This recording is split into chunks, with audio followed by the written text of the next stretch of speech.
Next बात करते हैं अबाउट द पॉलिटी की।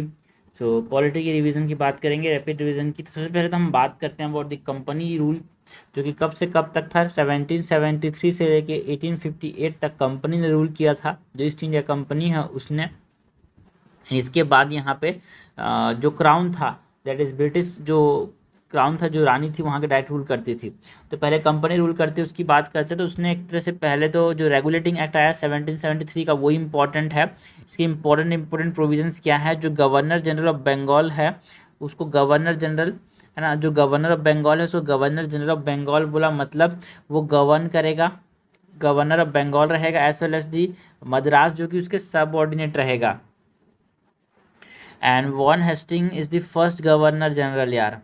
एग्जीक्यूटिव काउंसिल जो था वो 4 मेंबर का था। सुप्रीम कोर्ट कलकत्ता में यहाँ पे एस्टेब्लिश किया गया रेगुलेटिंग एक्ट ऑफ 1773 के अंदर। नेक्स्ट हम बात करते हैं about the amending act of 1781।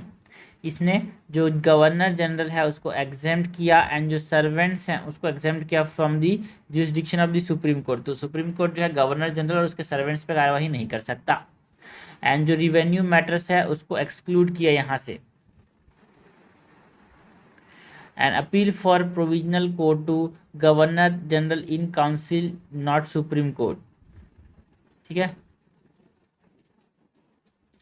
जो अपील है फ्रॉम दी प्रोविजनल कोर्ट जो होगा वो गवर्नर जनरल के पास जाएगा, गवर्नर जनरल इन काउंसिल के पास, सुप्रीम कोर्ट के पास नहीं जाएगा।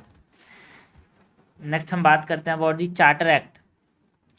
चार्टर एक्ट से पहले यहाँ पे पिट्स इंडिया एक्ट की बात करें, जो कि 1784 में आया था। पिट्स इंडिया एक्ट जो है, यहाँ पे जो कोर्ट ऑफ डायरेक्टर्स हैं वो कमर्शियल अफेयर्स को देखेंगे, एंड बोर्ड ऑफ कंट्रोल जो है, कंट्रोल वाले जो है पॉलिटिकल अफेयर्स को देखेंगे। कंपनी टेरिटरी जो है ब्रिटिश इंडिया देखेगी, and possession in India, British governor general, British governor supreme control over company. British governor का जो होगा, तो ब्रिटिश कंट्रोल जो होगा यहाँ पे आया, जो ब्रिटिश गवर्नमेंट का सुप्रीम कंट्रोल होगा भाई कंपनी के ऊपर।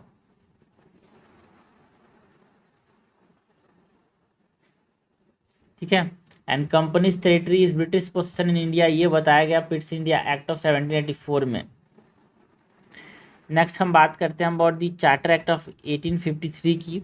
तो इसने एक separate governor general legislative council बनाया, जो कि इंडिया लेजिस्लेटिव काउंसिल के नाम से जाना जाता है, इंडियन लेजिस्लेटिव काउंसिल के नाम से जाना जाता है। एंड एक कोवर्टेड सिविल सर्विस जो था वो इंडियंस के लिए भी ओपन हुआ भाई 1853 के जो चार्टर एक्ट है उससे।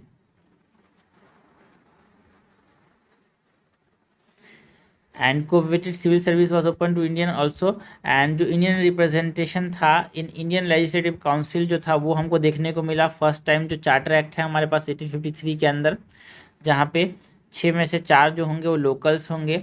And the system of open competition for selection of civil servants वो हमको देखने को मिला, सिस्टम फॉर ओपन कंपटीशन। ठीक है, तो ये तो है भाई हमारे पास, लास्टली इसकी बात करनी चाहिए थी। नेक्स्ट हमारे पास 1786 का जो अमेंडिंग एक्ट था उसमें governor general also be the commander in chief यार, मतलब जो काउंसिल के डिसीजन होगा उसके पास, उससे ओवर राइडिंग पावर होगा गवर्नर जनरल के पास। तो इसमें आपसे क्वेश्चन कैसे पूछा आता है, आपको पूछा जाए कि भाई देखो ओवर राइडिंग पावर जो था गवर्नर जनरल को किस एक्ट से मिला, तो आपको बताता है अमेंडिंग एक्ट ऑफ 1786 से मिला।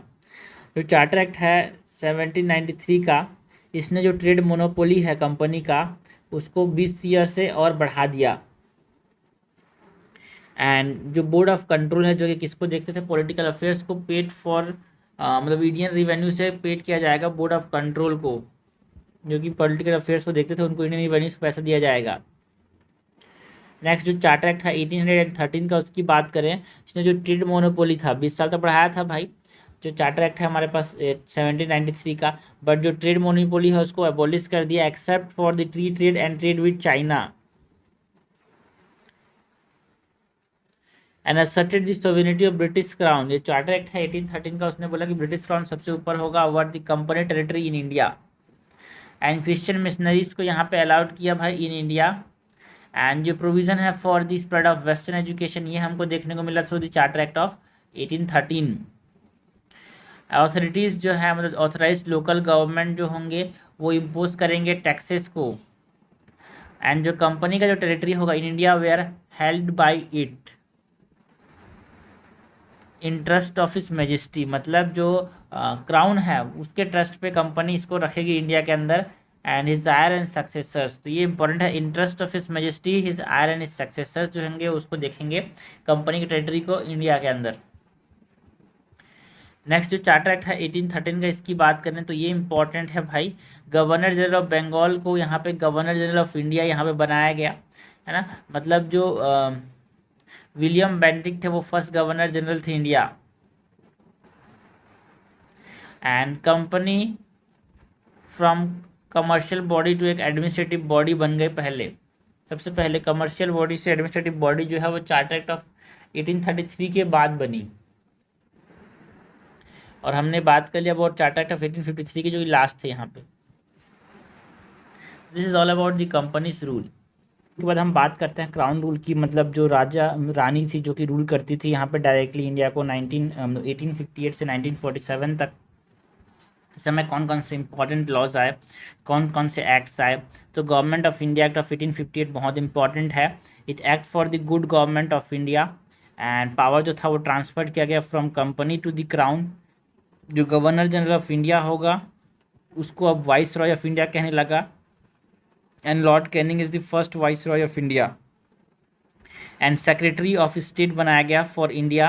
एंड 15 मेंबर का काउंसिल जो कि इसको असिस्ट करेंगे सेक्रेटरी ऑफ स्टेट। अगर क्वेश्चन पूछा जाएगा कि भाई सेक्रेटरी ऑफ स्टेट कहाँ से बनाया गया, कौन से एक्ट में बनाया गया, तो 1858 में। तो जहाँ जहाँ पे इंपॉर्टेंट है मैं उसको यहाँ पे क्यों लगाता हूँ।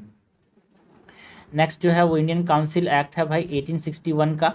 ये इंडियन काउंसिल एक्ट ने यहाँ पे इंडियन को एक नॉन ऑफिशियल मेंबर के तौर पे वाइस रॉय लेजिस्लेटिव काउंसिल में, यहाँ पे ये जो वाइस रॉय लेजिस्लेटिव काउंसिल जो कि इसको असिस्ट करेंगे, इसमें यहाँ पे इलेक्ट ऐड हो सकते हैं, इंडियंस को अलाउ किया गया। एंड जो लेजिस्लेटिव पावर है, restored legislative power to Bombay Madras presidency, यार उनको लेजिस्लेटिव पावर दिया गया। एंड पोर्टफोलियो सिस्टम इंट्रोड्यूस किया गया। ठीक है, पोर्टफोलियो सिस्टम कब इंट्रोड्यूस किया गया, आपसे कुछ क्वेश्चन में पूछा जाएगा तो आप बताना। इंडियन काउंसिल एक्ट ऑफ 1861 में। Power to issue ordinance during emergencies, power to issue ordinance जो है वो भी हमारे पास इंडियन काउंसिल एक्ट ऑफ 1861 में यहाँ पे इंट्रोड्यूस किया गया। नेक्स्ट हम बात करें इंडियन काउंसिल एक्ट ऑफ 1892 की। तो ये जो इंडियन काउंसिल एक्ट है इसमें nominations of some non official members to central and provincial councils on recommendation of provincial legislative councils and local bodies respectively. ठीक है, प्रोविंशियल लेजिस्लेटिव काउंसिल्स में and local bodies में, अगर सेंटर बोलेगा provincial से centre में एंड लोकल से provincial councils में यहाँ पे नॉमिनेट किया जा सकता है नॉन ऑफिशियल मेंबर्स को, ये आया गया। And limited and indirect provisions for election हमारे पास देखने को मिला यार।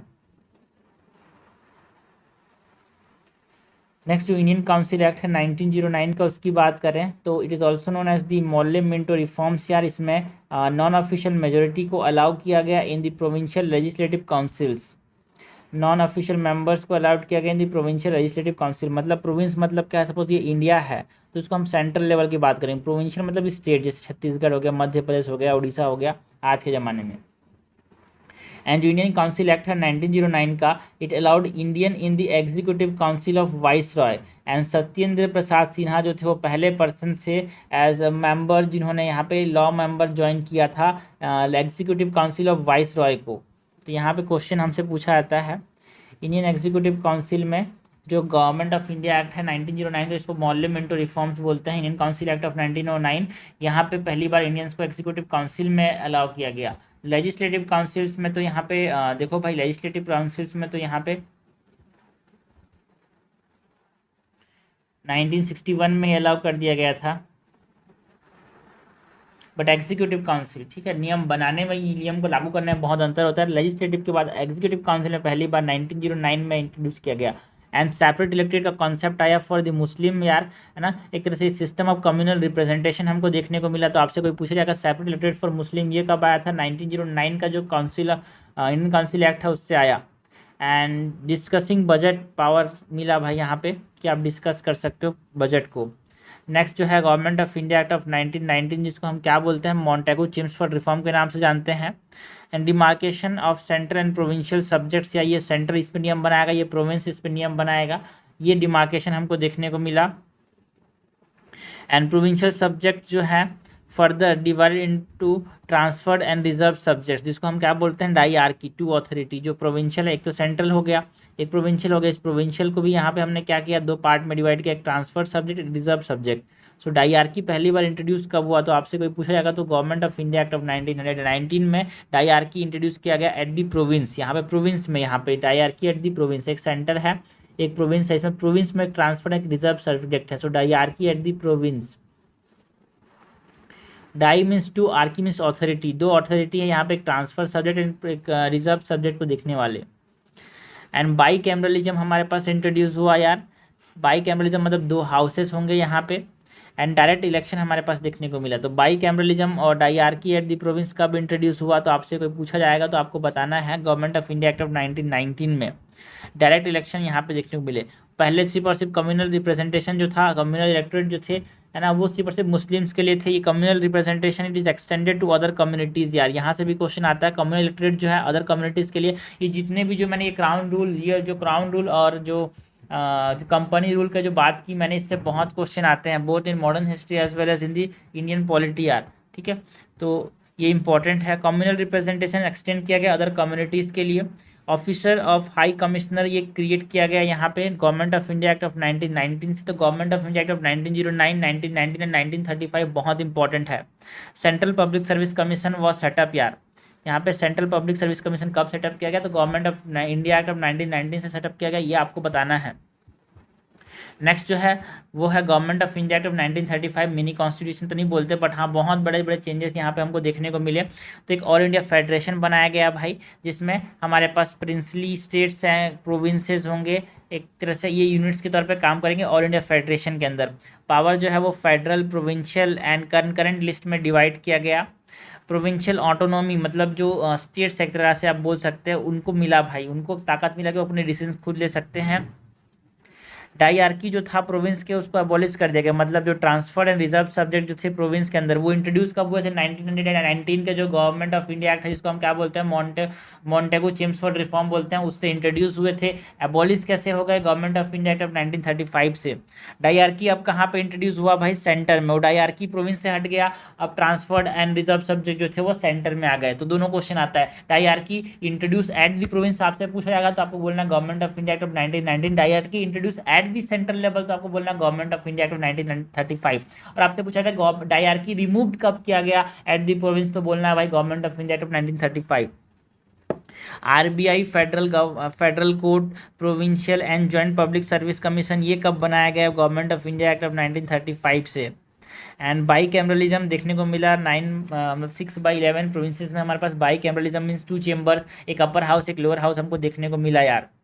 लास्टली जो इंपॉर्टेंट है that is the Indian independence act of 1947 की बात करें तो उसने ब्रिटिश रूल को एक तरह से एंड किया इंडिया के अंदर, एंड दो इंडिपेंडेंट डोमिनियन बनाया गया, एक इंडिया एक पाकिस्तान। पाकिस्तान जो था एक ईस्ट पाकिस्तान था, एक वेस्ट पाकिस्तान था, जिसको हम आज बांग्लादेश के नाम से जानते हैं, है ना। Sorry, west Pakistan is not आज पाकिस्तान, एंड ईस्ट पाकिस्तान जो हम बांग्लादेश के नाम से जानते हैं। Freedom to princely states, either कि वो इंडिया को ज्वाइन कर सकते हैं, पाकिस्तान को ज्वाइन कर सकते हैं, या फिर इंडिपेंडेंट रह सकते हैं, ये इनको दिया गया इंडियन इंडिपेंडेंस एक्ट से। तो जो है ज़्यादा इंपॉर्टेंट क्या है, जो क्राउन रूल है वहाँ पे इंपॉर्टेंट एक्ट्स हैं भाई as compare to the company rule. Company rule में फिट्स इंडिया एक्ट ऑफ 1773 बहुत इंपॉर्टेंट है। ठीक है, ये मैं वापस से बता देता हूँ। मैं देखो ये जो रेगुलेटिंग एक्ट है 1773 का, ये बहुत इंपॉर्टेंट है, बिकॉज गवर्नर ऑफ बंगाल को गवर्नर जनरल ऑफ बंगाल मतलब बंगाल के सबसे ऊपर रहेगा, यहाँ पे मद्रास से ऊपर रहेगा। Warren Hastings is the first governor general यार। यहाँ से क्वेश्चन पूछे आते हैं। सुप्रीम कोर्ट पहली बार एस्टेब्लिश कब किया गया, हमारे पास 1773 का जो गवर्नमेंट ऑफ रेगुलेटिंग एक्ट है उससे। एंड एग्जीक्यूटिव काउंसिल जो है वो 4 मेंबर वाला भी रेगुलेटिंग एक्ट 1773 से आया। ठीक है, exempted governor general from supreme court jurisdiction, ये 1781 में। फिट्स इंडिया एक्ट 1784 में हमारे पास एक कोर्ट ऑफ डायरेक्टर्स बनाया गया एंड बोर्ड ऑफ कंट्रोल बनाया गया, ये इंपॉर्टेंट है। And companies territories British possession in India, ये भी हमारे पास 1784 में बताया गया। 1786 के अंदर ओवरराइडिंग पावर होंगे, ये सब ठीक है। ट्रेड मोनोपोली ठीक है। बोर्ड ऑफ कंट्रोल जो है वो इंडियन रेवेन्यू से कब पेड किए जाएंगे, 1793 का जो चार्टर एक्ट है उससे बताया गया। 18 जो है इसमें ट्रेड मोनोपोली, ये बहुत इंपॉर्टेंट है यार, इंडियन विद ट्रेड मोनोपोली यहाँ पे है ना। क्रिश्चियन मिशनरीज को यहाँ पे ये जो है 1813 का चार्टर एक्ट बहुत इंपॉर्टेंट है। क्रिश्चियन मिशनरीज को अलाउड किया गया है ना, वेस्टर्न एजुकेशन को स्प्रेड कर सकते हैं है ना। ठीक है। Governor general of Bengal is governor general of India, ये हमारे पास कब बोला गया। गवर्नर ऑफ बंगाल को गवर्नर जनरल ऑफ बंगाल कब बोला गया, ये इंपॉर्टेंट है एक। ठीक है। Governor of Bengal as governor general 1773 में बोला गया, and governor general of Bengal as governor general of India ये जो है 1833 का जो चार्टर एक्ट है उसमें बोला गया। अब एडमिनिस्ट्रेटिव बॉडी बन गई कंपनी जो है ना। एंड 1853 में इंपॉर्टेंट ये है कि सिविल सर्विसेज जो है वो इंडियंस के लिए ओपन हुआ। इंडियन लेजिस्लेटिव काउंसिल यहाँ पे एस्टेब्लिश किया गया है ना। लोकल्स का रिप्रेजेंटेशन हमारे पास देखने को मिला। ठीक है। सो ये इंपॉर्टेंट है, company rule and crown rule दो हमने इंपॉर्टेंट बात की यार। दी कॉन्स्टिट्यूशन की कौन कौन से जो कॉन्स्टिट्यूशन में जो चीज़ें हैं कहाँ कहाँ से लिए गए हैं। सबसे पहले तो जापानीज़ कॉन्स्टिट्यूशन से क्या क्या लिया गया है इसकी बात करें तो जो प्रोसीजर एस्टेब्लिश्ड बाय लॉ है वो जापानीज़ कॉन्स्टिट्यूशन से लिया गया है। ब्रिटिश कॉन्स्टिट्यूशन से क्या क्या लिया गया है, parliamentary government, rule of law, legislative procedure, single citizenship, cabinet system, prerogative writs, parliamentary privileges and bicameralism, ये सब कहाँ से लिए गए हैं, ब्रिटिश कॉन्स्टिट्यूशन से। यहाँ पे जो इंपॉर्टेंट है उसको मैं याद रख लेने के लिए स्टार लगाता हूँ। Procedure established by law Japanese constitution से लिया गया है ना। रूल ऑफ लॉ जो है वो ब्रिटिश कॉन्स्टिट्यूशन से लिया गया है। यूएस कॉन्स्टिट्यूशन से क्या लिया गया है, fundamental rights, judicial review, impeachment of the president, removal of the supreme court and high court जज, and independence of judiciary, post of vice president. ठीक है। यहाँ पे इंपॉर्टेंट है पोस्ट ऑफ वाइस प्रेसिडेंट जो है वो यूएस कॉन्स्टिट्यूशन से लिया गया है। And impeachment of the president, judicial review ये हमारे पास यूएस प्रेसिडेंट से लिया गया है। कैनेडियन कॉन्स्टिट्यूशन से जो हमारे पास फेडरेशन विद स्ट्रॉन्ग सेंटर वाला जो कॉन्सेप्ट है वो कैनेडियन कॉन्स्टिट्यूशन से लिया गया है। जो रेसिड्यूअल पावर्स होंगे वो सेंटर के पास होंगे, तो सेंटर वाली जो चीज़ें हैं वो कहाँ से लिया गया है, कनाडा सी से। कनाडा सी से सेंटर वाली चीज़ें। And appointment of the state governor कौन करेगा, centre. Advisory jurisdiction of the supreme court ये कहाँ से लिया गया है, advisory jurisdiction of the supreme court. लोग सोचेंगे सुप्रीम कोर्ट वाली चीज़ें जो है यूएस कॉन्स्टिट्यूशन से है, तो नहीं, ये कैनेडियन कॉन्स्टिट्यूशन से है एडवाइजरी जुरिस्डिक्शन यार। फ्रेंच कॉन्स्टिट्यूशन से क्या लिए गए हैं, जो रिपब्लिक जो and the ideals of liberty, equality, fraternity का जो कॉन्सेप्ट है प्रियम्बल के अंदर है, जो रिपब्लिकन कॉन्सेप्ट है मतलब हेड ऑफ द स्टेट जो होगा वो इलेक्टेड होगा, वो कहाँ से लिया गया है, फ्रेंच कॉन्स्टिट्यूशन से। वाइमार कॉन्स्टिट्यूशन जो जर्मनी के कॉन्स्टिट्यूशन से, वहाँ से क्या लिया गया है, इमरजेंसी के समय जो फंडामेंटल राइट का जो सस्पेंशन है इसका जो प्रोविजन है वो कहाँ से लिया गया है, जर्मनी के वाइमार कॉन्स्टिट्यूशन से।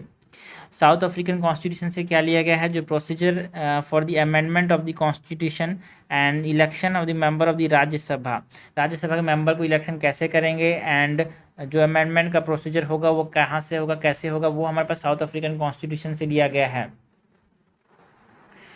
यूएसएसआर से क्या लिया गया, fundamental duties and the ideal of justice, that is social, economic and political justice का जो कॉन्सेप्ट है वो प्रियम्बल के अंदर वो सोवियत कॉन्स्टिट्यूशन से लिया गया। तो fundamental rights are from the US and fundamental duties are from the USSR. Australian constitution से यहाँ पे कंकरेंट लिस्ट लिया गया है। जॉइंट सिटिंग का जो प्रोविजन है वो ऑस्ट्रेलियन कॉन्स्टिट्यूशन से लिया गया है ना। Freedom of trade and commerce जो है, इंटरस्टेट ट्रेड एंड कॉमर्स जो है, इंटरकोर्स वाला जो कॉन्सेप्ट है, it is from Australian constitution. Concurrent list जो है वो कहाँ से लिया गया है, ऑस्ट्रेलियन कॉन्स्टिट्यूशन से। Directive principles of state policies जो है वो कहाँ से लिए गए हैं, आयरिश कॉन्स्टिट्यूशन से। देखो nomination of the member of Rajya Sabha याद रखना यार, यहाँ पे इलेक्शन कहाँ से, इलेक्शन वाला जो प्रोविजन है वो साउथ अफ्रीकन कॉन्स्टिट्यूशन से लिया गया है, and nomination of the member of Rajya Sabha ये फ्रॉम द आयरिश कॉन्स्टिट्यूशन से लिया गया है। Method of election of the president जो है वो कहाँ से लिया गया है, आयरिश कॉन्स्टिट्यूशन से। इम्पीचमेंट वाला जो है वो यूएस कॉन्स्टिट्यूशन से। हटाएंगे कैसे और मेथड इलेक्शन कैसे करेंगे, तो ये हमारे पास आयरिश कॉन्स्टिट्यूशन से लिया गया है। जो गवर्नमेंट ऑफ इंडिया एक्ट है 1935 का, वहाँ से जो फेडरल स्कीम्स हैं है ना, वो जो सेंट्रल होगा स्टेट होगा फेडरल स्कीम जो है वो यहाँ पे लिया गया है। ऑफिस ऑफ द गवर्नर यार, जुडिशरी, एमरजेंसी प्रोविजंस, है ना, एमरजेंसी प्रोविजंस ठीक है 1935 के जो गवर्नमेंट ऑफ इंडिया एक्ट है उससे आए हैं, बट जो फंडामेंटल राइट्स जो कि इमरजेंसी के समय चले जाएंगे, सस्पेंशन ऑफ फंडामेंटल राइट्स, वो जर्मनी के कॉन्स्टिट्यूशन से लिए गए हैं। Administrative details and public service commission जो है वो कहाँ से लिया गया है, ये हमारे पास गवर्नमेंट ऑफ इंडिया 1935 से लिया गया है। जापानीज कॉन्स्टिट्यूशन का इंपॉर्टेंट है भाई, procedure established by law, rule of law जो है वो कहाँ से लिया गया है, ब्रिटिश कॉन्स्टिट्यूशन से। कि हमने बात की सोर्सेस ऑफ द कॉन्स्टिट्यूशन की। नेक्स्ट हम बात करते हैं about the salient features of the Indian constitution की। सो लेंथीएस्ट रिटन कॉन्स्टिट्यूशन है भाई इंडिया का, है ना। रीज़न क्या है, बिकॉज ज्योग्राफिकल वास्टनेस है इंडिया के अंदर, गवर्नमेंट ऑफ इंडिया एक्ट 1935 से इन्फ्लुएंस मिलता है जो कि ऑलरेडी बहुत बल्कि था, एंड सिंगल कॉन्स्टिट्यूशन है both for the central and state, इसके लिए बहुत ज़्यादा लेंदी है। डोमिनेंस देखने को मिलता है, लीगल जो ल्यूमिनरीज है, बहुत सारे लॉयर्स ने यहाँ पे असेंबली के अंदर, कॉन्स्टिट्यूंट असेंबली के अंदर यहाँ पे अपना पोजीशन रखा था, इसीलिए लॉयर्स तो रहेंगे लेंदी चीज़ें करने के लिए। सो लेंदीएस्ट एंड रिटन कॉन्स्टिट्यूशन है इंडिया का। एंड जो कॉन्स्टिट्यूशन होता है वो दो तरह होता है, एक रिटन होता है, एक अनरिटन होता है। रिटन कॉन्स्टिट्यूशन में हमारे पास इंडिया कॉन्स्टिट्यूशन जो कि लेंदीएस्ट ऑल रिटन कॉन्स्टिट्यूशन है, अमेरिकन कॉन्स्टिट्यूशन इज रिटन यार। अनरिटन कॉन्स्टिट्यूशन में हम बात करते हैं और ब्रिटिश कॉन्स्टिट्यूशन जो कि अनरिटन है। एंड जो इंडियन कॉन्स्टिट्यूशन है उसको 1935 के government of India act, American, British, Irish, Japanese, USSR, south African constitution लिया गया है। जापानीज कॉन्स्टिट्यूशन से एक इंपॉर्टेंट चीज़ क्या लिया गया है, that is procedure established by law. Irish constitution से इलेक्शन नहीं, nomination of the member of the Rajya Sabha and election of the president. Okay,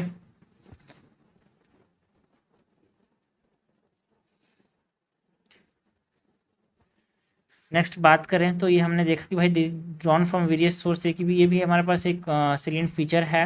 blend of rigidity and flexibility है भाई इंडियन कॉन्स्टिट्यूशन जो है। रिजिड कौन कौन से structures like special procedure for amendments जो देखने को मिलते हैं आर्टिकल 368 के अंदर, इसके लिए स्पेशल मेजोरिटी चाहिए। स्पेशल मेजोरिटी मतलब क्या होता है, 2/3 of the majority that are present in voting and majority of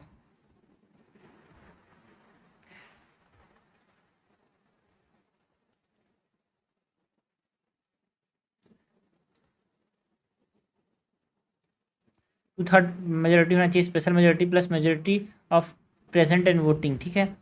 उसके बाद यहाँ पे फ्लेक्सिबिलिटी की बात करें तो सम फीचर्स जो है वो एक तरह से ऑर्डिनरी लॉस के जैसे अमेंड कर सकते हैं आउटसाइड आर्टिकल 368 जो कि simple majority more than half of the member present and voting यार। सो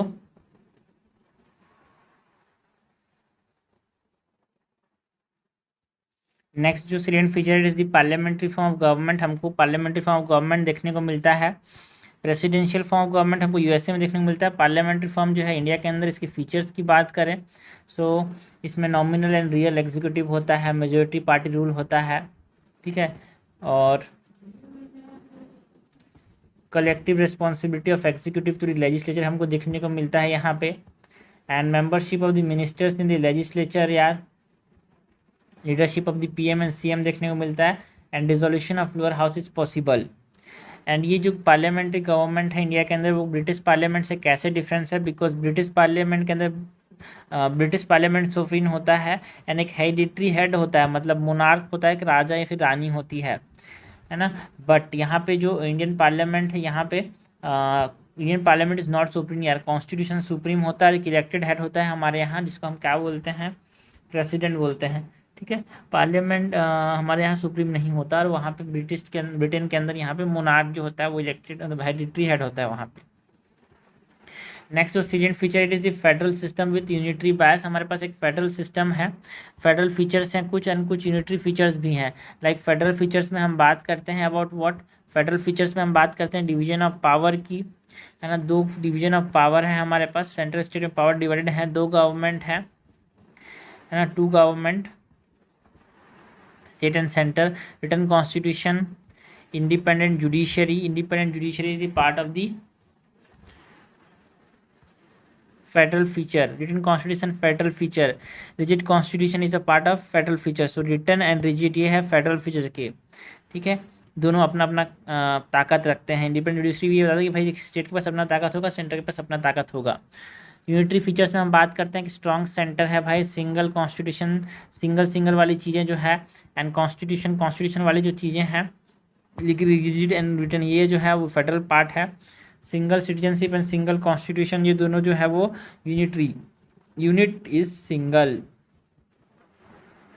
फ्लेक्सिबिलिटी ऑफ द कॉन्स्टिट्यूशन जो है वो एक यूनिटरी फीचर है कि चेंज कर सकते हो। And integrated judiciary, supreme court, high court सब इंटीग्रेटेड है, ये हमारे पास किसका पार्ट है, फेडरल यूनिटरी फीचर का पार्ट है। Now integrated and independent judiciary, तो integrated judiciary is a part of unitary feature and independent judiciary is a part of federal feature. तो supreme court, high court, subordinate court, एक तरह से ये integrated and independent है। Integrated मतलब they enforce both central and state laws. तो ये हमने बात की सैलिएंट फीचर्स की। नेक्स्ट अगर हम बात करें about the synthesis of the parliamentary sovereignty and judicial supremacy की बात करें, तो सिंथेसिस हमारे पास पार्लियामेंट्री सुवेरेनिटी कहाँ पे है, ब्रिटेन, एंड जुडिशियल सुप्रीमेसी कहाँ पे है, अमेरिका। दोनों का एक कॉम्बिनेशन है, एक सिंथेसिस है, बीच वाला है India. So parliament power to amend the constitution, ये हमको देखने को मिलता है। Supreme court has judicial review की, जो अमेंडमेंट करे उसके ऊपर ये देख रेख कर सकता है सुप्रीम कोर्ट।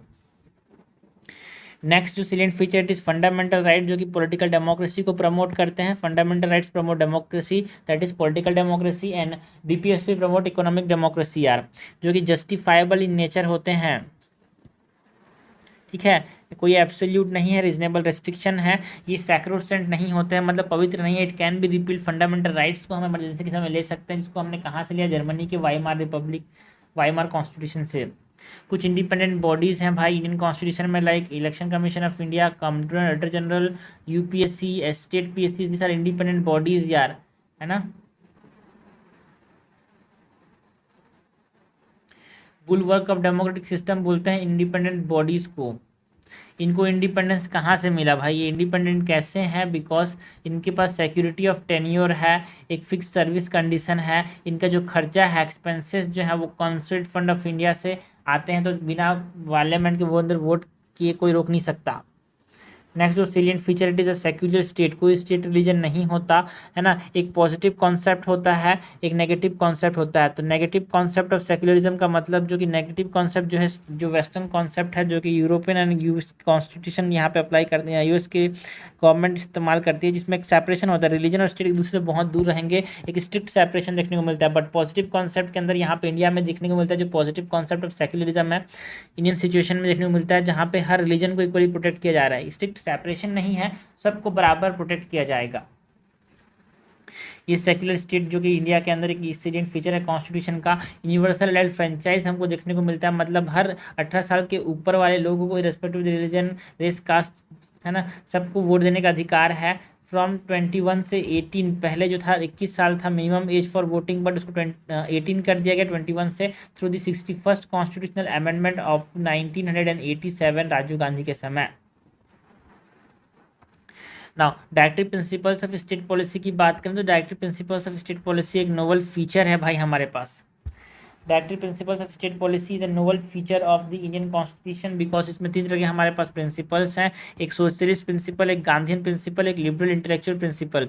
सोशलिस्ट प्रिंसिपल जो है ये प्रमोट करता है सोशल एंड इकोनॉमिक डेमोक्रेसी को, डीपीएसपी जो है वो सोशल इकोनॉमिक डेमोक्रेसी को प्रमोट करते हैं। Fundamental rights promote political democracy, and ये नॉन जस्टिफाइबल, ऐसा नहीं कि अगर आपका डीपीएसपी आपको कोई बोला कि ये आपको मिलना चाहिए, फ्री एजुकेशन मिलना चाहिए, अगर आपने तो फंडामेंटल राइट हो गया, ठीक है। अगर यहाँ पे लिखा हुआ है कि इन्वायरमेंट को क्लीन रखना है, गलती से गंदा हो गया, तो ऐसे नहीं कोई आपको उसको जेल, आपको कोई जो सू कर सकता है कोर्ट में।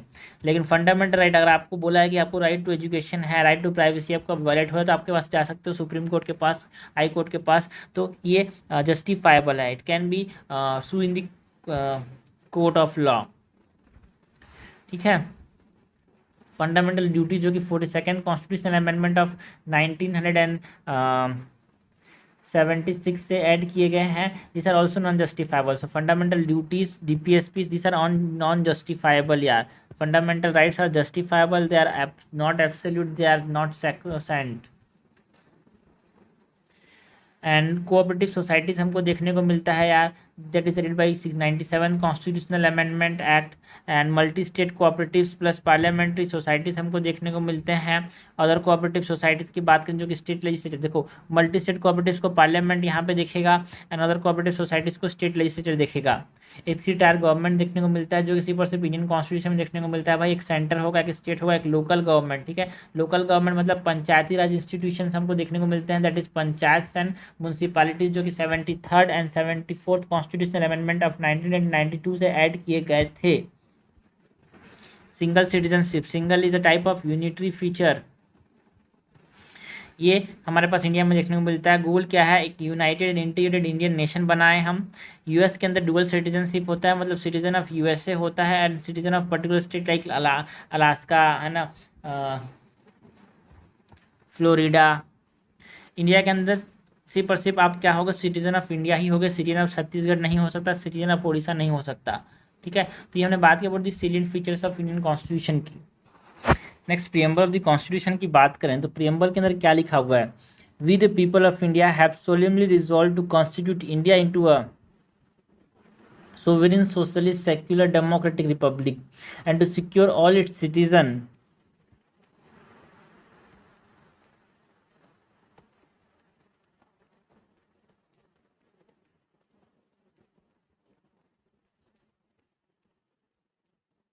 N independent state. ठीक है, जस्टिस, लिबर्टी, इक्वालिटी, फ्रेटर्निटी,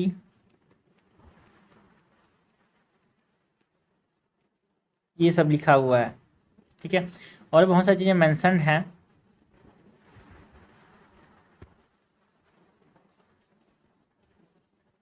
सो यहाँ पे जो we the people of India having solemnly resolve to constitute India into a source of sovereign socialist secular democratic republic जो बोला गया, तो we the people of India having solemnly resolve to constitute India, ये क्या बता रहा है, ये सोर्स ऑफ अथॉरिटी, जो कॉन्स्टिट्यूशन का जो सोर्स है वो क्या है, पीपल ऑफ इंडिया। उनको अथॉरिटी, कॉन्स्टिट्यूशन का जो अथॉरिटी मिलता है लोगों से मिलता है।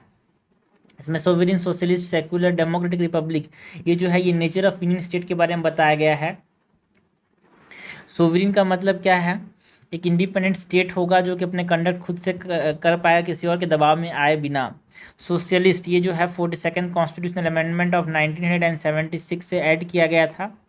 यहाँ पे सोशलिस्ट जो है ये डेमोक्रेटिक सोशलिज्म एक तरह से मिक्स्ड इकोनॉमी की बात करता है, प्राइवेट एंड पब्लिक प्रॉपर्टी दोनों होगी। मिक्सड ऑफ गांधीज़म एंड मार्क्सिज्म देखने को मिलता है, बड़ी थोड़ा सा गांधीयन सोशलिज्म की तरफ टिल्टेड है। सेक्युलर जो है ये भी 42nd कॉन्स्टिट्यूशनल अमेंडमेंट से ऐड किया गया था, जो आर्टिकल 25 से 28 है कॉन्स्टिट्यूशन के अंदर, है ना, वो फंडामेंटल राइट्स हैं, ये रिफ्लेक्ट करते हैं सेक्युलर नेचर को। पॉजिटिव कॉन्सेप्ट ऑफ सेक्युलरिज्म हम फॉलो करते हैं, मतलब all religion get same status, है ना। वेस्टर्न कॉन्सेप्ट में नेगेटिव सेक्युलरिज्म फॉलो किया जाता है। डेमोक्रेटिक मतलब एक पार्लियामेंट्री डेमोक्रेसी जो होगा रिप्रेजेंटेटिव फॉर्म का होगा। पॉलिटिकल इकोनॉमी मतलब पॉलिटिकल डेमोक्रेसी जो होगा वो फंडामेंटल राइट्स प्रमोट करेंगे। सोशल एंड इकोनॉमिक डेमोक्रेसी एक प्रकार से डीपीएसपी फॉलो करते हैं, प्रमोट करते हैं। रिपब्लिक मतलब क्या, इलेक्टेड जो होगा, हेड ऑफ द स्टेट जो होगा वो इलेक्टेड होगा। ये रिपब्लिक का मतलब होता है पूरा पूरा जो सोवेनिटी होगा, है ना, वो पीपल्स के हाथों में होगा। पब्लिक अफेयर जो होगा वो एवरी सिटीजन जो है वो उसके लिए वो क्रिटिसाइज कर सकते हैं, वो बता सकते हैं अपने भावनाओं को, उसको बोलते हैं public office is open to every citizen यार। ठीक है, तो ये हमारे पास है। नेक्स्ट यहाँ पे ये जो डेट है 26 नवंबर 1949 की बात की गई है। ये जो डेट है यहाँ पे अडॉप्ट एंड इनेक्ट किया गया है प्रियम्बल को और कॉन्स्टिट्यूशन को। ऑब्जेक्टिव ऑफ द कॉन्स्टिट्यूशन भी बताया गया जो कि फ्रेंच रिवॉल्यूशन से लिए गए हैं, justice, liberty, equality and fraternity. Justice जो आइडिया है it is taken from the Russian revolution and ये कैसे लाया था, justice is secured through fundamental rights and DPSPs यार। लिबर्टी की बात करें मतलब यहाँ पे एब्सेंस ऑफ रिस्ट्रेंट होगा ऑन इंडिविजुअल एक्टिविटीज़, है ना, इंडिविजुअल जो है कोई एक्टिविटीज़ रोक टोक नहीं रहेगा। ऑल्सो उनको डेवलपमेंट के लिए अपॉर्चुनिटीज़ दिया जाएगा, ये मतलब होता है लिबर्टी का। ये हर मतलब इंपॉर्टेंट है भाई। यहाँ पे अगर आपसे पूछे absence of restraint is what, it is not equality, it is liberty यार। ठीक है, लोग लिबर्टी एंड इक्वालिटी में कंफ्यूज जाते हैं।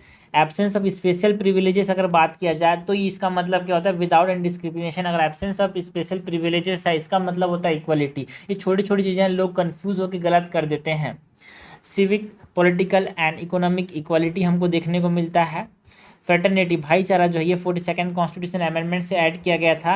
The dignity of individual and unity and integrity of nation को मेंटेन करने के लिए भाईचारा ब्रदरहुड जो है वो हमको मेंटेन करना है। तो 42nd कॉन्स्टिट्यूशन अमेंडमेंट से फ्रेटर्निटी वर्ड ऐड किया गया था, है ना। 42nd कॉन्स्टिट्यूशनल अमेंडमेंट से सेक्युलर वर्ड ऐड किया गया था। 42nd कॉन्स्टिट्यूशन अमेंडमेंट से सोशलिस्ट वर्ड ऐड किया गया था। तो सोशलिस्ट, सेक्युलर, फ्रेटर्निटी ये वर्ड 42nd कॉन्स्टिट्यूशनल अमेंडमेंट से ऐड किया गया था 1976 में। ना जो preamble as a part of the constitution, इसके ऊपर बहुत ज़्यादा डिबेट होता है यार। प्रियम्बल को 26 नवंबर 1949 में अडॉप्ट किया गया था, याद रखना इस चीज़ को।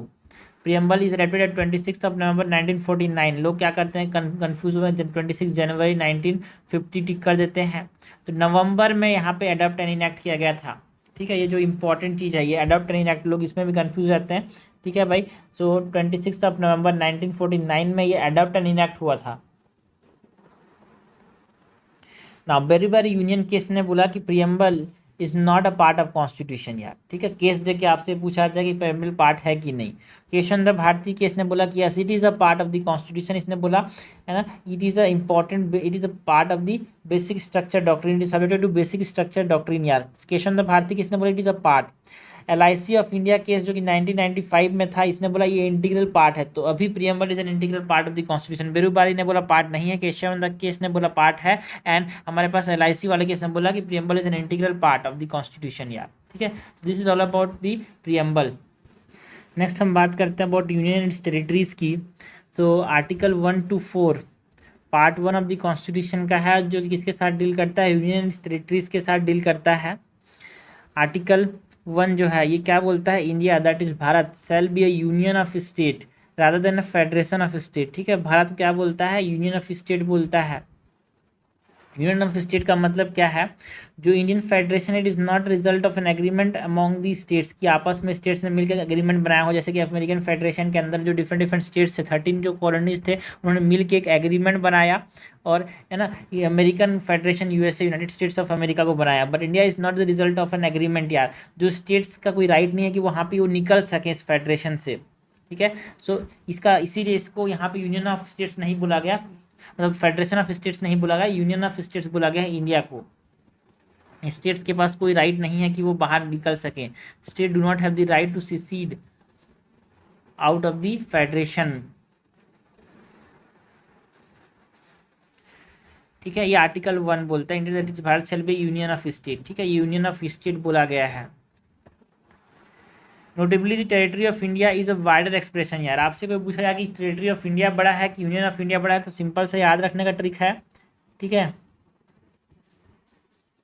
टेरिटरी में कितने वर्ड्स हैं, 1 2 3 4 5 6 7 8 इज बड़ा देन यूनियन। यूनियन में कितने वर्ड हैं, 1 2 3 4 5, ठीक है।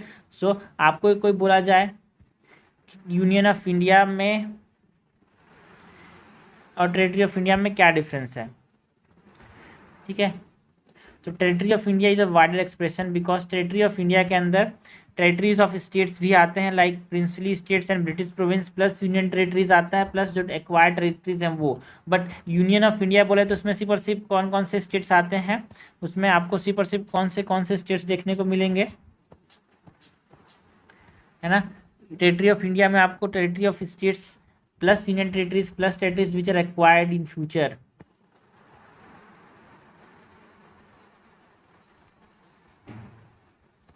Okay. So union of India में सिर्फ और सिर्फ जो टेरिटरी है ऑफ स्टेट्स हैं, like princely state and British territory, ये देखने को मिलेगा। So territory is a wider expression, ये बार बार क्वेश्चन पूछा आता है। ये आर्टिकल 1 हो गया भाई। आर्टिकल 1 में इंपॉर्टेंट है, यूनियन ऑफ इंडिया है इंडिया, और ये है territory of India is a wider expression than union. Article 2 की बात करें तो आर्टिकल 2 जो है वो बोलता है पार्लियामेंट को पावर देता है, parliament gives parliament the power to admit into the union of state already in existence and new states. The power to establish new state जो है वो किसके पास है, पार्लियामेंट के पास। जो आज स्टेट्स नहीं है उनको कौन बना सकता है, पार्लियामेंट, है ना। याद रखना, जो ऑलरेडी जो स्टेट्स हैं और जो न्यू स्टेट्स हैं उनको यूनियन ऑफ इंडिया ले सकता है, ये पावर किसके पास दिया गया है, पार्लियामेंट के पास। ऑल्सो नए स्टेट्स जो हैं वो कौन बना सकता है, पार्लियामेंट।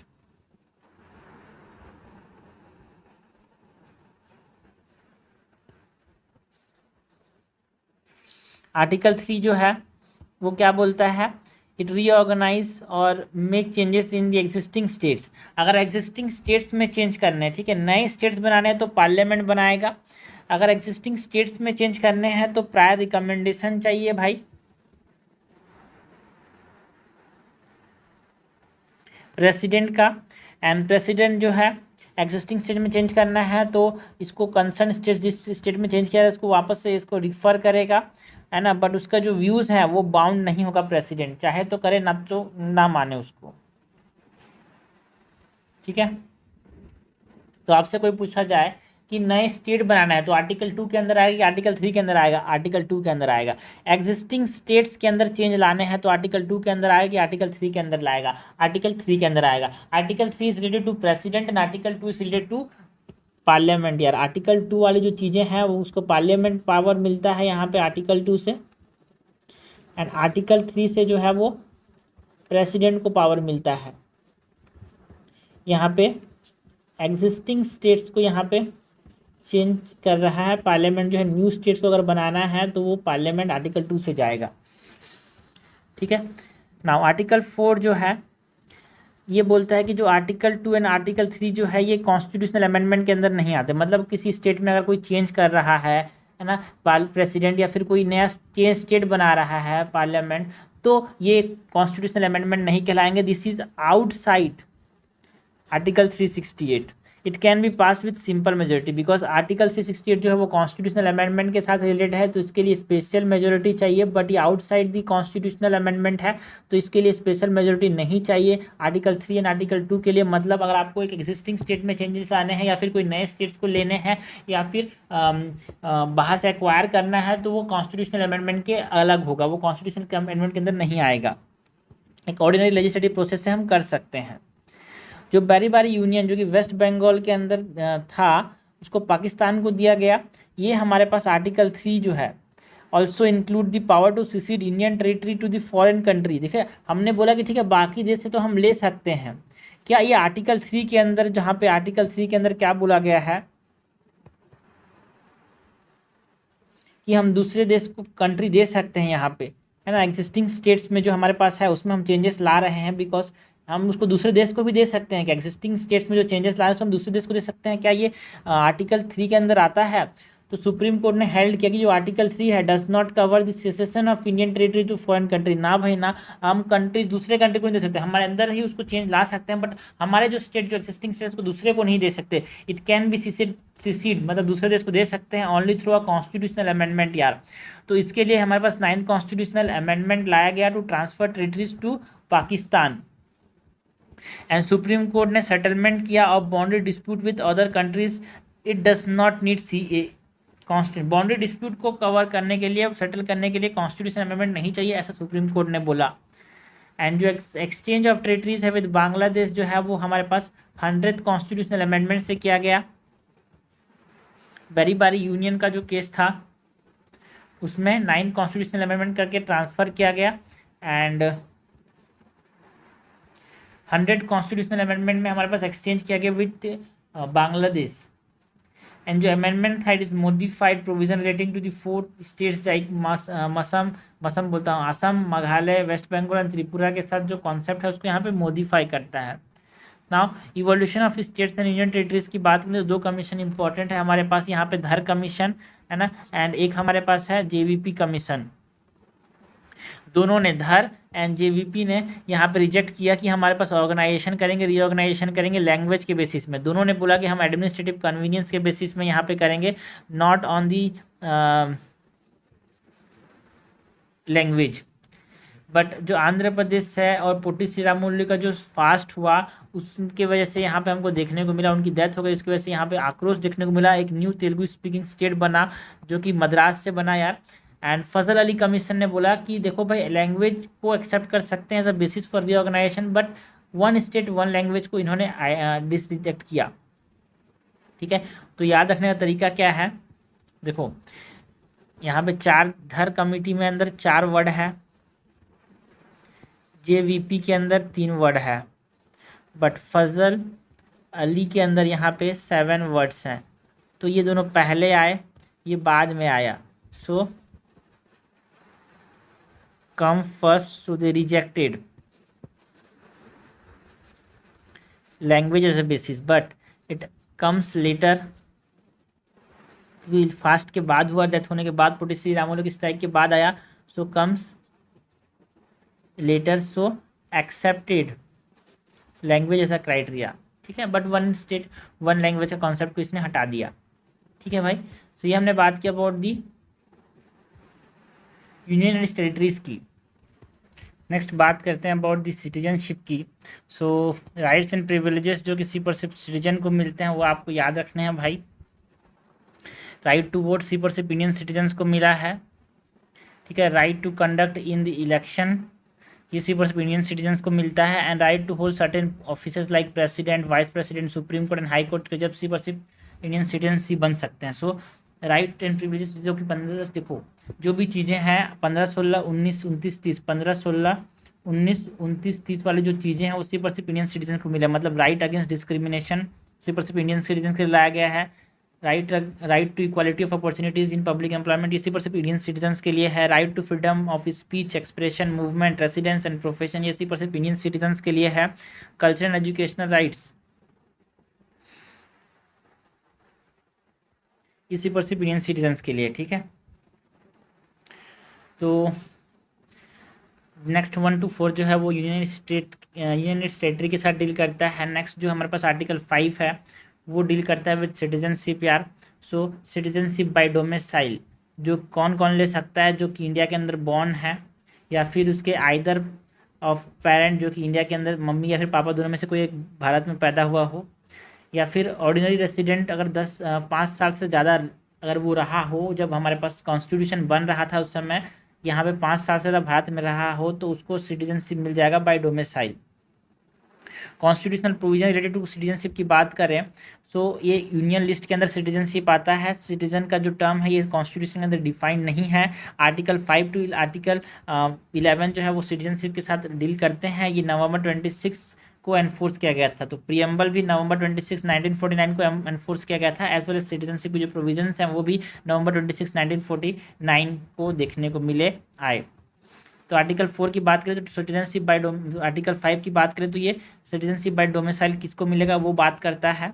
जो आर्टिकल 5, 6, 7, 8 है ये जो था ये सिटीजनशिप प्रोविजंस जो at the time of commencement of constitution के समय हमको देखने को मिले, है ना। मतलब जब कॉन्स्टिट्यूशन बन रहा था उस समय किसको सिटीजनशिप मिलेगा, ये 5, 6, 7, 8 इसके बारे में बात किए थे। आज इसकी कोई वैल्यूज़ नहीं है ज़्यादा। आर्टिकल 9 क्या बोलता है कि टर्मिनेशन ऑफ सिटीजनशिप जो है अगर आप किसी दूसरे कंट्री का सिटीजनशिप ले लेते हो तो आपको इंडियन सिटीजनशिप चला जाएगा, ऐसे आर्टिकल 9 बोलता है। आर्टिकल 10 एंड 11 जो है ये जो है पार्लियामेंट को पावर देता है टू मेक लॉज यार। ठीक है, आर्टिकल 9 इंपॉर्टेंट है, आर्टिकल 10 इंपॉर्टेंट है। आज के रेफरेंस से क्वेश्चन ज़्यादा आर्टिकल 9 और 10 से ही क्वेश्चन आएंगे, 10, 11 और 9 से। 9 में टर्मिनेशन ऑफ सिटीजनशिप की बात करता है। आर्टिकल 10, 11 जो है वो पार्लियामेंट को पावर देता है कि वो सिटीजनशिप के रिलेटेड न्यू लॉज बना सके। ठीक है, अब आर्टिकल 6, 5, 6, 7, 8, 5 तो हमने देख लिया डोमिसाइल से किसको सिटीजनशिप मिलेगा। 6, 7, 8 की बात कर लेते हैं जो कि जब कॉन्स्टिट्यूशन बना उस समय किसको सिटीजनशिप मिलेगा उसकी बात करता था। तो आर्टिकल 6 जो है ये citizenship to those who are migrated from Pakistan to India, Pakistan से जो इंडिया आए हैं उन लोगों में किसको किसको सिटीजनशिप मिलेगा इसकी बात करता है। अगर वो इंसान 19 जुलाई 1948 से पहले आया है तो कंडीशन क्या है, वो इंडिया में रह रहा हो एंड उसके पेरेंट्स जो हैं या फिर उसके ग्रैंड पेरेंट्स जो हैं अनडिवाइडेड इंडिया में पैदा हुए होने चाहिए। दादा या फिर उसके पापा या फिर मम्मी में से कोई पेरेंट्स या फिर दादा दादी में से पापा मम्मी से कोई क्या हो अनडिवाइडेड इंडिया में पैदा हुआ हो, या फिर वो 19 जुलाई 1948 से पहले इंडिया में रह रहा हो तो उसको इंडियन सिटीजनशिप मिल जाएगा। बट आफ्टर उसने एक तरह से पाकिस्तान से इंडिया आया 19 जुलाई 1948 के बाद वो पाकिस्तान से इंडिया अगर आया सो उसको इंडियन सिटीजनशिप मिलेगा कि नहीं मिलेगा भाई।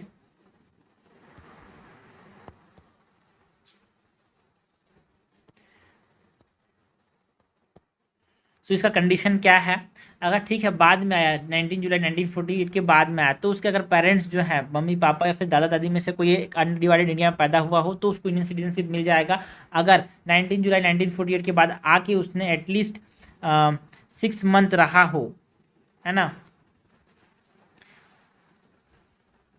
इंडिया आने के बाद, सो उसको रजिस्टर कर सकता है as a citizen of India यार। ठीक है, ये हमने बात की माइग्रेशन, पाकिस्तान से इंडिया कोई आया हो तो उसको सिटीजनशिप कैसे बेसिस में मिलेगा। आर्टिकल 6 इसके बारे में बात करता है। आर्टिकल 7 क्या बोलता है यार, citizenship to those who migrate to Pakistan and then come back to India.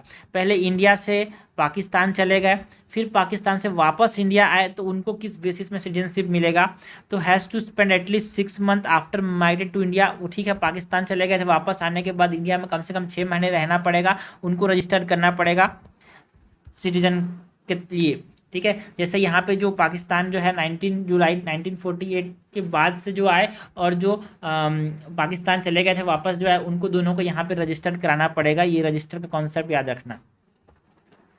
और आर्टिकल 8 क्या बोलता है यार, citizenship of person of Indian origin. ठीक है, जो इंडियन ओरिजिन के जो लोग हैं उनको सिटीजनशिप कैसे मिलेगा, अगर ठीक है, citizenship of person of Indian origin outside India, India के बाहर रह रहे हैं, उनको इंडियन ओरिजिन के बेसिस में यहाँ पे सिटीजनशिप कैसे मिलेगा, अगर वो अप्लाई करते हैं citizenship of person of Indian origin residing outside India, अगर अप्लाई करते हैं तो कंडीशन क्या है, इफ़ ही और आइदर ऑफ हिज पेरेंट और any of his grand parent जो है वो अनडिवाइडेड इंडिया में पैदा हुए हों और बाहर में वो रह रहे हों, तो उनको इंडियन सिटीजनशिप बेस मिल सकता है, ऐसा आर्टिकल 8 बोलता है। आर्टिकल 9 जो है ये क्या बोलता है, हमने बोला कि भाई देखो ये टर्मिनेशन की बात करता है, टर्मिनेशन ऑफ सिटीजनशिप। अगर जानबूझ के किसी ने सिटीजनशिप किसी फॉरेन कंट्री का लिया हो तो इंडियन सिटीजन जो है वो ख़त्म हो जाएगा, टर्मिनेट हो जाएगा। आर्टिकल 10 और 11 जो है वो पार्लियामेंट को पावर देता है इंडियन सिटीजनशिप के रिलेटेड नियम बना सके। So Indian citizen will continue to be citizen subject to any law made by the parliament. Article 11 क्या बोलता है कि पार्लियामेंट के पास पावर है कि वो नियम बना सके रिगार्डिंग सिटीजनशिप के एक्विजिशन टर्मिनेशन के रिलेटेड। जो सिटीजनशिप एक्ट है 1955 का, वो क्या बताता है, it provides acquisition and loss of citizenship, है ना, after the commencement of the constitution. Constitution बनने के बाद लॉस कब होगा या फिर मिलेगा कैसे सिटीजनशिप, ये सिटीजनशिप एक्ट ऑफ 1955 बताता है। एक्विजिशन, आप सिटीजनशिप कैसे ले सकते हो, by birth, bye decent, bye registration, bye naturalisation, bye incorporation of territory. तो ये देखो भाई, bye decent, bye registration, naturalisation में आपको रहना पड़ेगा, आपको इंडिया में बर्थ हो तो आपको सिटीजनशिप मिल जाएगा। डिसेंट, आपके जो कुछ रिलेटिव हैं, मतलब आपके पेरेंट्स या फिर ग्रैंड पेरेंट्स अगर इंडियन ओरिजिन रखते हैं तो आपको रजिस्ट्रेशन करके भी आप ले सकते हो। लॉस कैसे होगा, सिटीजनशिप आपका चला कब जाएगा, जब आप जानबूझ के रिनंसिएट कर सकते हो। माइनर चिल्ड्रन जो है 18 ईयर्स अगर नहीं हुआ है, the person also loose citizenship. अगर किसी ने यहाँ पे अपना जानबूझ के सिटीजनशिप छोड़ दिया तो उसके बच्चों को भी सिटीजनशिप चला जाएगा। टर्मिनेशन, अगर आपने सिटीजनशिप किसी अदर कंट्री का एक्वायर किया तो आपको टर्मिनेट कर दिया जाएगा, सिटीजनशिप को हट जाएगा। सो जानबूझ के छोड़ना इस रिनंसिएशन, आपको निकालना इस टर्मिनेशन। डेप्रीवेशन, अगर आपने सिटीजनशिप फ्रॉड से लिया है तो आपको सरकार जो है कि भगा देगी, भाई तू इस चीज़ के सिटीजनशिप के लायक नहीं है। आपने कॉन्स्टिट्यूशन के खिलाफ डिसलॉयल्टी शो किया तो आपको सरकार निकाल देगी। अनलॉफुली ट्रेड किया आपने, एक तरह से एनिमी कंट्रीज़ के साथ वॉर के समय आपने कम्युनिकेट किया तो यहाँ पे आपको डिप्राइव कर दिया जाएगा इंडियन सिटीजनशिप से।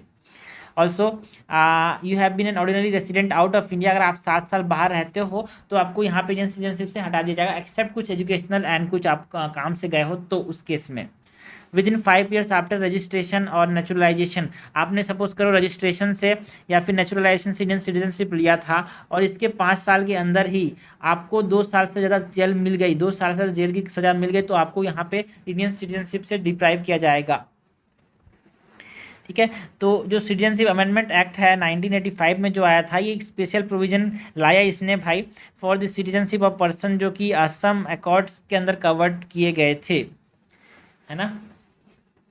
नेक्स्ट यहाँ पे जो सबसे ज़्यादा न्यूज़ में रहा था that is the citizenship amendment act of 2019 यार। ये क्या बोलता है, it aims to grant citizenship जो इलीगल माइग्रेंट्स हैं अफगानिस्तान, पाकिस्तान, बांग्लादेश से, जो इलीगल माइग्रेंट्स हैं, ठीक है, अफगानिस्तान, पाकिस्तान और बांग्लादेश से, लेकिन वो इम्पॉर्टेंट है कि उनका जो रिलीजन है वो हिंदू होने चाहिए, सिख होने चाहिए, बुद्धिस्ट होने चाहिए, Jains, Parsis and Christian, Muslims नहीं है। बाकी जो और हैं Hindu, Sikhs, Buddhist, Jains, Parsis, Christians, अगर ये इलीगली पाकिस्तान, बांग्लादेश एंड अफगानिस्तान से आए हैं तो उनको सिटीजनशिप दिया जाएगा, ऐसा सिटीजनशिप अमेंडमेंट एक्ट ऑफ 2019 ने बोला। Those from this communities who entered India, एक लेकिन डेट है भाई, इंडिया में आ गए हैं दिसंबर 31 2014 से पहले। अगर इंडिया में ये जो हिंदू, सिख, बुद्धिस्ट, जैन, पारसीस, क्रिश्चियन अगर इलीगली भी आए हों पाकिस्तान, अफगानिस्तान एंड बांग्लादेश से, तो उनको इंडियन सिटीजनशिप मिल जाएगा, है ना। उनको इलीगल इमिग्रेंट्स नहीं बोला जाएगा, उनको नेचुरलाइजेशन से सिटीजनशिप मिल जाएगा, ठीक है। नेक्स्ट यहाँ पे जो इंपॉर्टेंट टर्म्स हैं, इंपॉर्टेंट चीज़ें हैं, लाइक एनआरआई किसको बोलेंगे, पर्सन ऑफ इंडियन ओरिजिन किसको बोलेंगे, ओवरसीज सिटीजन ऑफ इंडिया किसको बोलेंगे, ठीक है।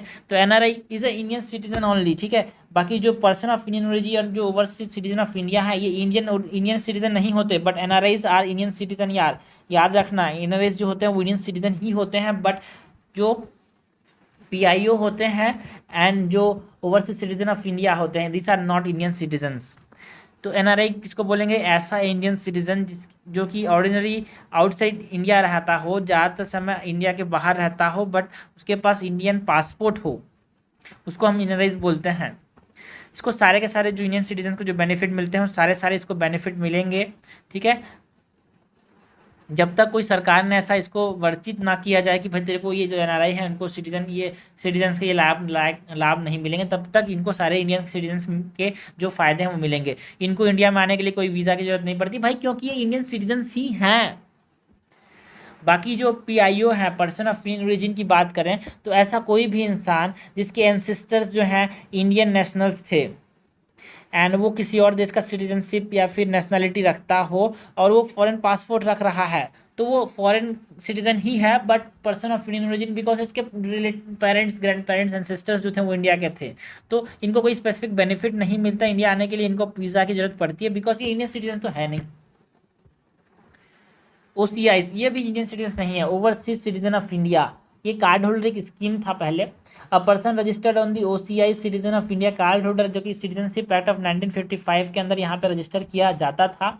इनके पास मल्टीपल लाइफ लॉन्ग वीज़ा था पहले, विजिटिंग इंडिया, है ना। किसी पर्पस के लिए अगर ये आ रहे हैं तो स्पेशल पर्पस जो है, multiple life long visa for visiting India for any purpose required a special permission, इनको स्पेशल परमिशन की जरूरत पड़ती थी, है ना, जो कि इनको लेना पड़ेगा जब ये आएंगे India.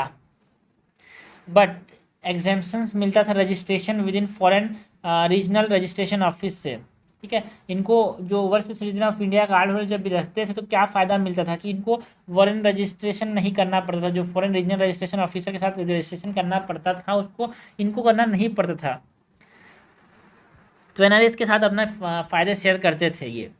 Respect of all facilities available, है ना, पैरिटी है इनका एनआरआईज के साथ, है ना। In respect of all facilities जो कि अवेलेबल होता है उनको, like economic, financial, educational fields में, एक्सेप्ट ये यहाँ पे जो ओवरसीज सिटीजन ऑफ इंडिया है वो एग्रीकल्चर एंड प्लांटेशन प्रॉपर्टीज़ नहीं रख सकते, बट एनआरआईज रख सकते हैं।